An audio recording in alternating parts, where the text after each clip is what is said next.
আসসালামু আলাইকুম দর্শক, মমতা কুকিং হাউস থেকে সবাইকে স্বাগতম। ফুচকা খেতে ইচ্ছে করবে যখন তখনই খেতে পারবেন দোকানের ফুচকার প্যাকেট দিয়ে।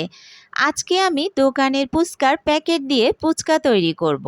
রেসিপিটা এতটাই সহজ, সবাই করতে পারবেন। আর 5 থেকে 6 মিনিটেই ফুচকা রেডি। ফুচকাটা আপনি 5 থেকে 6 মিনিটে তৈরি করে পরিবেশন করতে পারবেন। আমি এখানে দোকান থেকে 40 টাকা দিয়ে একটা ফুচকার প্যাকেট কিনে নিলাম।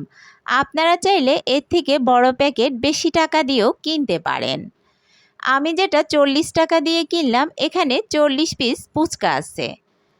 আমি চুলায় একটা কড়াই বসিয়ে দিলাম, দিয়ে দিলাম রান্নার তেল, রেগুলার তেল। আমি অতটা তেল দিই নাই, যেহেতু আমি একটা একটা করে ফুচকা ভাজবো। একটা একটা করে ভাজলে ফুচকাগুলো ঠিকমতো ফুলে উঠে, আর কালারটাও আপনি আপনার পছন্দ অনুযায়ী সুন্দরভাবে করে নিতে পারেন। সেজন্য আমি একটা একটা করে ভেজে নিচ্ছি। আপনারা চাইলে আপনাদের পছন্দ মতো কম বেশি করেও ফুচকা ভাজতে পারেন, তবে আমার থেকে একটা করে ভাজতে সুবিধা মনে হয়, সেজন্য আমি একটা করে এভাবে ভেজে নিচ্ছি। একটা তুলে নিলে আরেকটা দিলে সেটা ঠিক মতো ফুলে ওঠে। 2-3টা একসাথে দিলে দেখা যাচ্ছে সবগুলো ঠিকমতো ফুলে না, সেজন্য আমি একটা একটাই করে ভেজে নিচ্ছি। আর পছন্দ অনুযায়ী কালার হলেই তুলে নিচ্ছি। আপনারা আপনাদের পছন্দ অনুযায়ী কালার হলে অবশ্যই তুলে নেবেন। এভাবেই আমি ফুচকাগুলো ভেজে নেব। আমি এখানে প্রায় এক এক ঘন্টা আগে এই তেঁতুলটাকে ভিজিয়ে রেখেছিলাম। এবার এটাকে আমি চটকে নিচ্ছি। ভালো করে তেঁতুলটাকে চটকে নিলাম। এবার এটাকে ছেঁকে তার থেকে পিউরিটা নিয়ে নিলাম। দিয়ে দিলাম এর সাথে বিট লবণ, দিয়ে দিচ্ছি চিলি ফ্লেক্স, এরপর দিয়ে দিচ্ছি চাট মশলা। আপনারা চাইলে এখানে চটপটির মশলাটাও ইউজ করতে পারেন। এরপর দিয়ে দিচ্ছি স্বাদ মতো চিনি।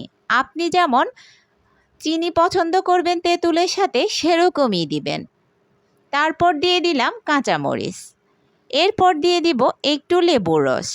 যে কোনো আরেকটা টক ইউজ করলে তেঁতুলের টকের সাথে খেতে অনেকটা ভালো লাগে। এবার এটাকে আমি মিশিয়ে নেব। মেশানো হয়ে গেছে। এবার আরেকটু ধনেপাতা দিয়ে দিচ্ছি। আমি একটু ধনেপাতাটা দিলে দেখতে সুন্দর লাগবে আর খেতেও ভালো লাগবে। ধনেপাতাটাও মেশানো হয়ে গেছে। আমি ঢাবলিগুলোকে আগে থেকেই সিদ্ধ করে রেখেছি, সাথে কিছুটা আলুটাকে আমি ম্যাশ করে নিয়েছি। আলুটাকে ভালো করে ম্যাশ করে নিতে হবে। এরপর আমি এখানে দিয়ে দিলাম কাঁচামরিচ, দিয়ে দিচ্ছি চিলি ফ্লেক্স।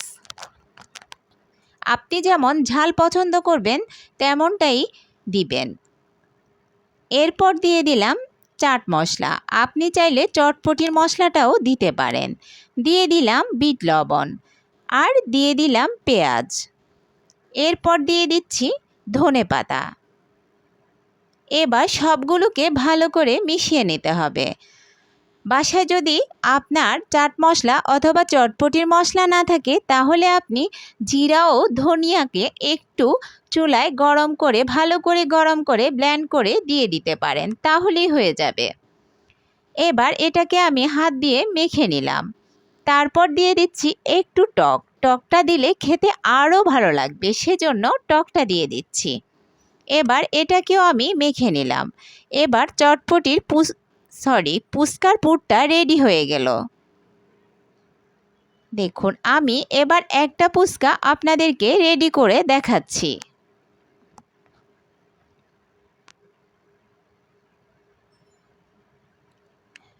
ফুচকার মাঝখানটা ভেঙে এভাবে পুর ঢুকাতে হয়, এটা তো সবাই জানে, তারপরেও আপনাদেরকে দেখিয়ে দিলাম। ফুচকাগুলো অনেকটাই কুড়মুড়ে, মাঝখানে একটু হাত দিয়ে প্রেস করলেই ভেঙে যাচ্ছে।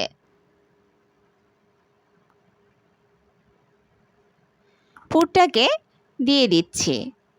এভাবে আমি বাকি ফুচকাগুলোকেও রেডি করে নেব।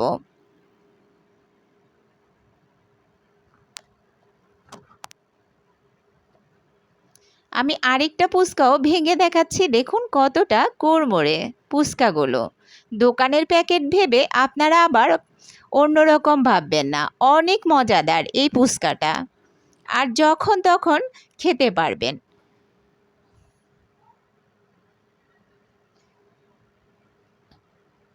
এভাবে আমি সবগুলোতে ফুট দিয়ে দিলাম।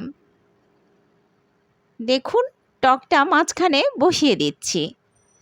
এবার আপনি যখন খাবেন তখনই পুরাটা পরিবেশনের জন্য তৈরি করে নেবেন। যেহেতু আমি এখনই খাবো সেজন্য আমি সব কিছু দিয়ে রেডি করে নিচ্ছি। দিয়ে দিলাম একটু কাঁচা পেঁয়াজ, দিয়ে দিচ্ছি একটু ধনেপাতা,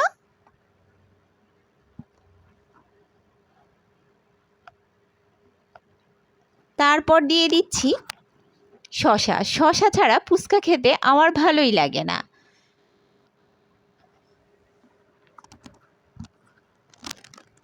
দেখুন শসাটাও দিয়ে দেওয়া হয়ে গেল। এরপর দিয়ে দিব ডিম, আগে থেকেই সিদ্ধ করা ডিম, এটাকে আমি গ্রেট করে দিয়ে দেব। এবার ডিমটাকে গ্রেট করে দিয়ে দেব। তারপরে ফুচকাটা রেডি, লোভনীয় খেতে, দেখলেই জিভে জল চলে আসবে। আশা করছি রেসিপিটা ভালো লাগবে। রেসিপিটা ভালো লাগলে চ্যানেলটা সাবস্ক্রাইব করবেন। সবাই ভালো থাকবেন।